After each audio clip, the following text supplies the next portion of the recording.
there, good people. So, we're in our eighth season. Can you believe it? Our eighth season. Oh my goodness. It's like we've been doing this for eons. But touch wood, we're very happy that we still stand and we still have the energy to be able to do what we do. Also, I'd like to thank you guys for continuing to support us. We're growing gradually, we're growing organically. And now, episode one, which has to do with the mind body shift we're missing, will be a conversation with a wonderful woman who is a licensed social worker. And she'll be discussing several things with me, women's health and also mental health of youth. And so, in this conversation, we're going to be exploring the silent epidemics in women's health. We're going to be seeing how we can empower the youth to trust their bodies and also their stories so that they can spark real change. So, without much ado, let me welcome Nicoletta Nerangis, founder Run4Fun. Thank you, guys. See you soon. Thank you so much. It's such an honor and to be your first guest of the new year. It's so special, and I'm so grateful that we have met and connected. And I'm just so happy to be here today with you. Oh, wonderful. It's so mutual, honestly. So, let's get this show started. I know that I'll be able to introduce you properly in my show notes on YouTube, but I would like you to tell us and the audience a bit about yourself, please. Yes, yes. I'm the founder and executive director of Run4Fun, a nonprofit that serves young people throughout New York City, uh, and now Greece, a little program for girls in the village there. We empower mental health and socioemotional wellness of young people, and through fun and running and play. I'm a marathoner and a mental health advocate, and I'm from upstate New York, and also a trained opera singer. So that's Wow. the music and the movement are so powerful in my life. Oh, wonderful. That's good to know because I'm also into music. So maybe one day we'll have a duet or something. That would be wonderful. I would love that. Yes. Honestly, I didn't know that part of you, actually. I didn't know that part. Um, so, I wanted to find out, and I'm sure everybody's like, okay, what's the connection? Why did you set up Run for Fun? And why do you think that movement is a transformational tool for the mental health and well-being of people? Yes, so I started Run4Fun with the inspiration of my son Panayoti when he was just 7 years old. He loved to run and play, and he had a lot of anxiety around competition and team sports. So I would sign him up for numerous sports, soccer and basketball, and he struggled through it, but always loved to run. And one day we were on a run together when he was 7, and I said, Panayoti, why don't you join a track team? You love to run so much. And he said, no, Mama, but if you do it, if you start it, then I'll join. And at the time, I had just graduated with my MSW, and I was looking for the next path in my life. And I thought, well, that's a great idea. So I Mhm. took him and his friends up to the park in Prospect Park, and 6 friends, and it was birthed from there. And saw an incredible need. There's just countless stories. One of which is our Max, a young girl, young woman now, who joined me when she was 8 years old. She went through a period of time with a lot of challenges at school, and felt and was just very quiet at Run4Fun, and hardly spoke. Just went through a time period that she just had a lot of confidence challenges, and also through her peers at school. And but then I saw her blossom through the program, and now she's a junior in high school, and she speaks about the power of physical activity on her own mental health. Yeah. And now she's come back as a mentor, so she's coming back to work with our young people, and also to be on our campaign team, and teams looking forward to what's next for curriculum development. I've seen it numerous times with Mhm. social anxiety, with depression, with a lot of challenges young people have, that through the movement and movement together with other young people in a space that's trauma informed, with Mhm. trained coaches that are nurturing. I love Such a that the powerful. outcomes have been so positive and that there have been regards that, because young children or teens, they're usually very, you know, alienated. I wouldn't say of their own volition, but I think it's just the growing up, the puberty stage and everything. They all seem to be in their own bubble. But with what you do, that's honestly a very great initiative to be able to bring them out of their shells. That's fantastic, Nicoletta. That's Thank you really so much. wonderful. Thanks. Honestly, what a lot of people may now know is that we first met at the Hit Lab Innovators Forum and connected there, where you were very vocal about the silent epidemics in women's health, which was one of the things that were or topics that were actually highlighted at the time, and which really a lot of us were very hyped up about there during the innovators forum, where AI adoption was top of the list, and digital health and everything.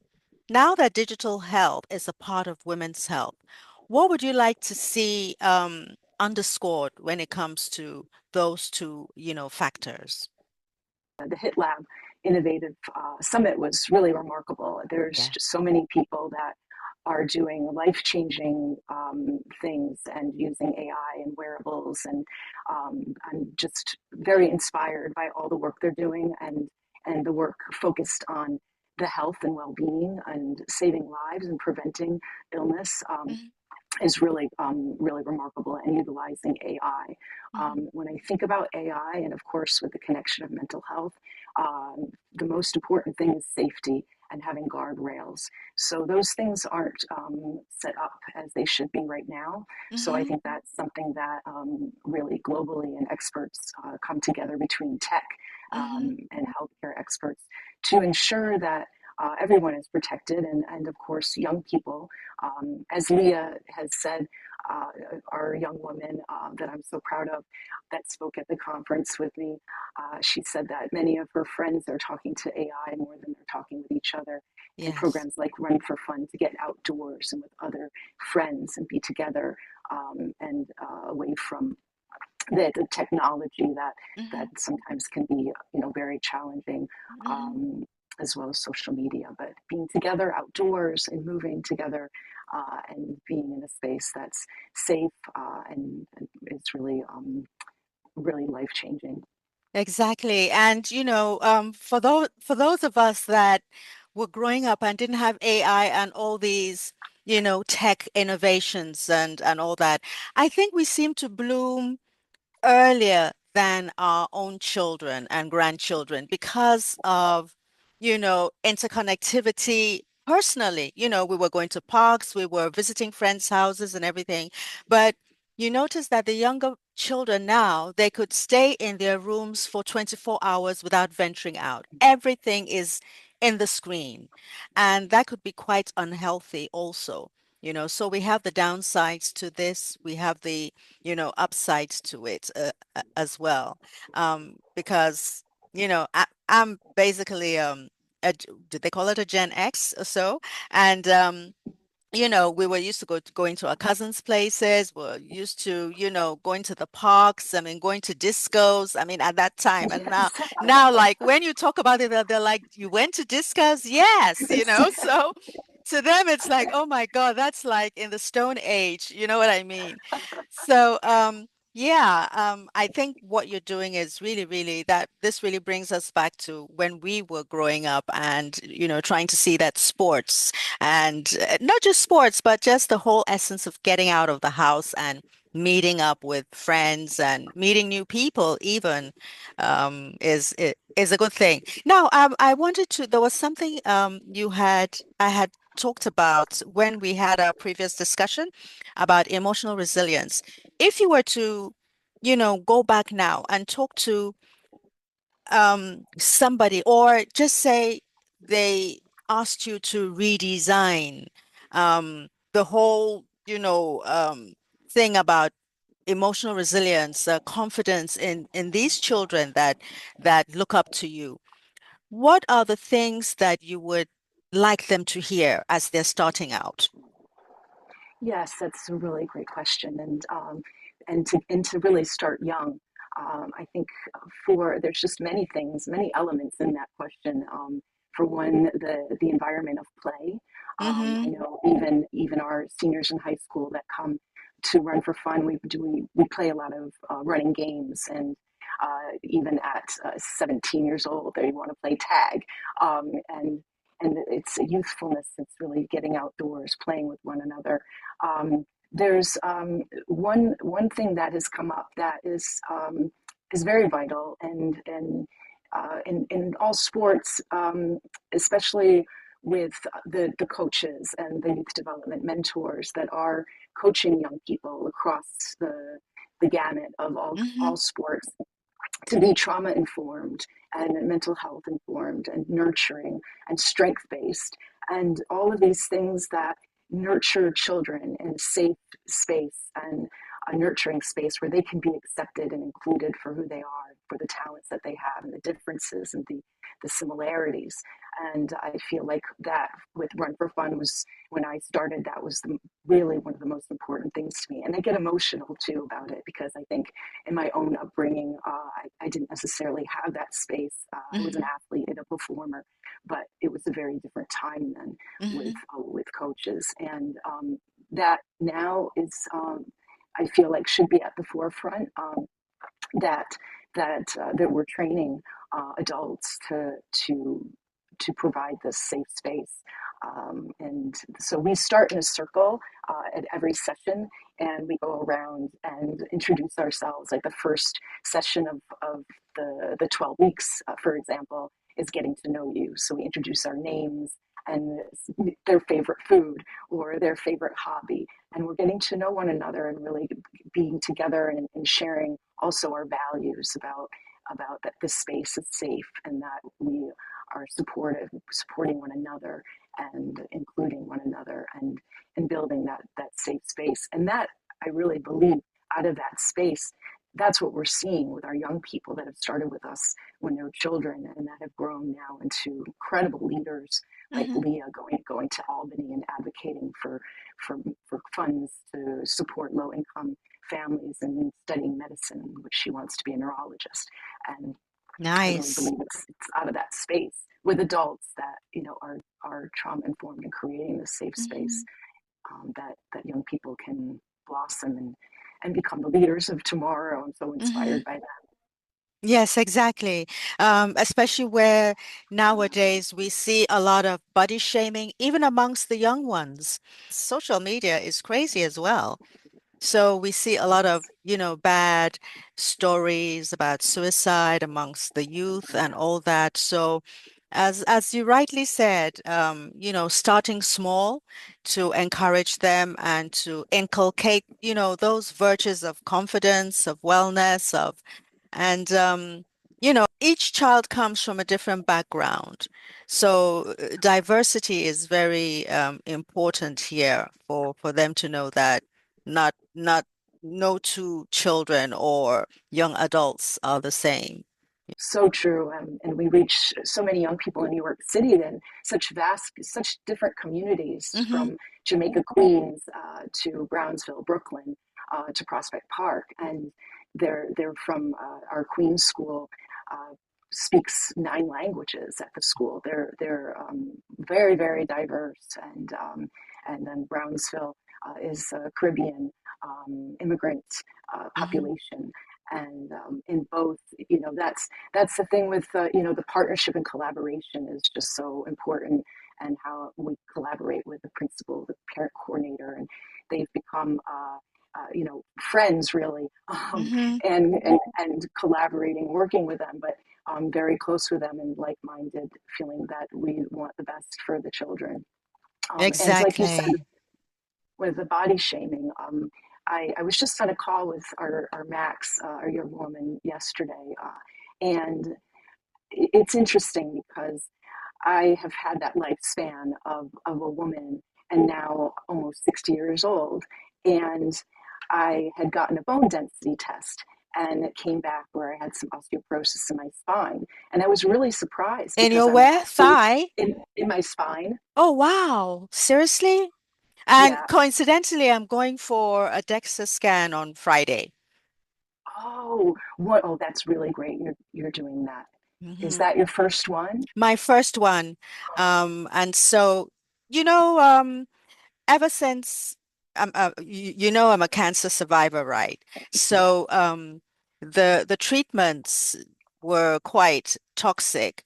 Even though I didn't have bone pain, but my doctor says I should go because it's been like 9 years ever since my last treatment, since it affects, the bones. So please go ahead. I that's just true. wanted to, put that in that I'm Yeah, going for. that's yeah, it's so important. And my mother would encourage me, "Did you go yet? Did you go yet?" Oh, And wow. yeah, and my stepdaughter as well is a cancer survivor and is having also she's having bone issues right now Hmm. because of the treatment. So Yes. she's also a nurse, but she's getting a care. So yes, so I discovered that, and I was really surprised. And then I started to Wow. look at some research, and then I also started to look at athletes in general, but really focusing on female athletes and what we go through in our young age and the pressures of competition and in that kind of environment that is a pressure which we are not. Hmm. And I looked back in my 20s and I was really training very hard for marathons, but Hmm. I wasn't getting adequate nutrition. So I looked back at my own history and could see, but I didn't have someone to talk to me about it. We didn't Yes. talk about these things. And even now, Yes. we don't Yes. really talk about them as much as we need to, because Hmm. whether it's the loneliness epidemic or mental health, and just people are in their silos and really Hmm. on their electronics for the most part, and there's Yeah. not really enough space for these conversations to happen. So when I was speaking with Max, who had gone on to compete with another track team, she had some issues with her shin and her bone and had to take a break.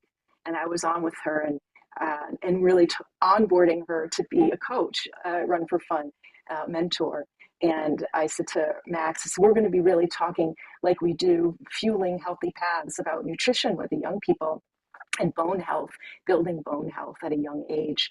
And I was speaking with her about my own experience and encouraging her and about getting the right, the adequate nutrition and also, and this goes hand in hand with the body image and the pressure around that, especially with young women and children, Hmm. girls. Yes, it's very important because, okay, from puberty and then adolescence and then, the years pass by and it's our habits that actually spring forth when we're much older. Oh, okay, I used to smoke. Oh, that's why I have lung cancer. Oh, I used to do this. I used to maybe drink a lot as a teenager. Oh, liver. So all these things have a lot to do. And at the same time, may not be the reason why we have these cancers or chronic Right. illnesses, because the environment has a lot to play with that as well.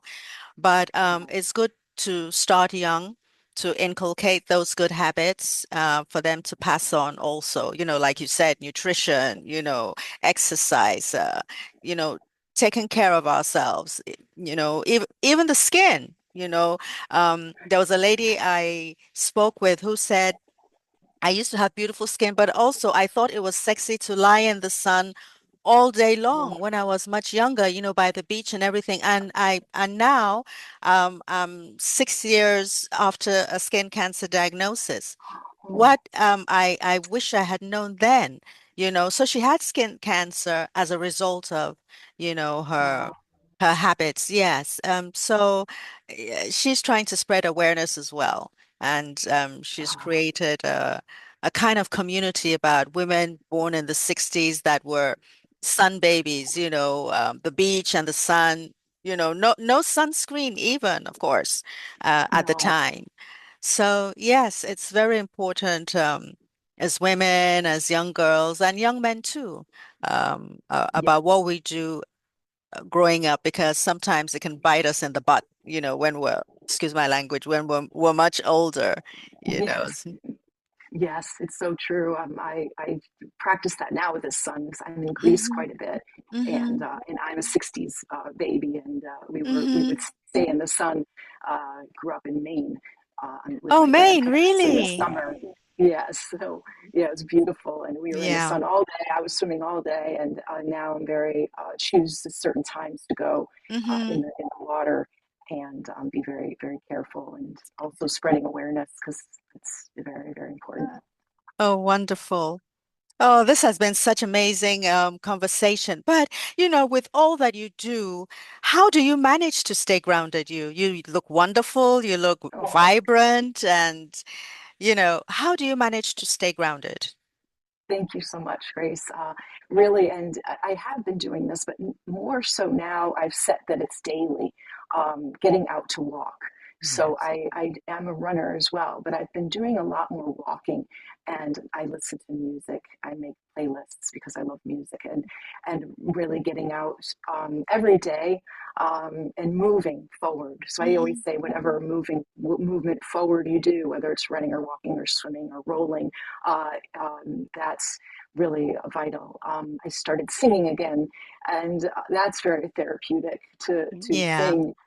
And I would say that one of the most important things that keeps me grounded is our young people, my son, and young people like Max and Leah and Gabe, and so many more that I get to have the privilege of working with and mentoring, and them inspiring me. I mean, really, it's I feel that I'm more inspired by them than I can inspire them. No, I think They, they're more inspired by you. You're walking, replica of, good health, and health is not just, bodily. It's what's here. It's what's here. Good thoughts, for everyone, good thoughts for yourself, because it has to spew from our inner being. Yeah, Um, it's so true, yes, and it's not to say that I don't have difficult days because of course. they come, and it's in every day. I think certain things can come in front of you and Mm-hmm. hurdles, but Mm-hmm. like I've been really working with my son who's now 23, and to hear his gut, his voice, his feel his body where he's feeling uh, space and openness when things are a path that maybe is a path that he is great, is good for him moving forward, and at the Mm-hmm. same time, if there's constricted feeling that to pay attention to that. So I think it's really important to pay attention to our bodies and how we're feeling Exactly. as we move forward, as we make decisions. It's that's very has helped me throughout my life um, in my paths. Absolutely. That's great to hear and to know, honestly. I wanted to see if you had one last word of advice for anyone who is going through a challenging moment in their lives, not just health, but a challenging moment in their lives. What one sentence would you say to them as we leave? uh, First thing that comes to me is you're not alone. Um, there are people that care about you, Yes. and I think that it, it can take some it can be challenging to reach out to loved ones around you. But I think Hmm. one simple text, um, hello, hi, um, and it just, I'm here, or, reaching out is, there's just so many people that care Hmm. about the person and care about you Hmm. that you may not think do. You may think that you're alone and on an island, but you're not. You're cared for, and to just take that in, and to make sure to reach out to people, to friends and loved ones. And I know it's hard, but even a text to just say hi with some smile emoji or some just some smiley face or something. But Hmm. or can you talk? Do you have a moment to talk? Um, yeah, I think that's That's what comes to my mind. That helps me.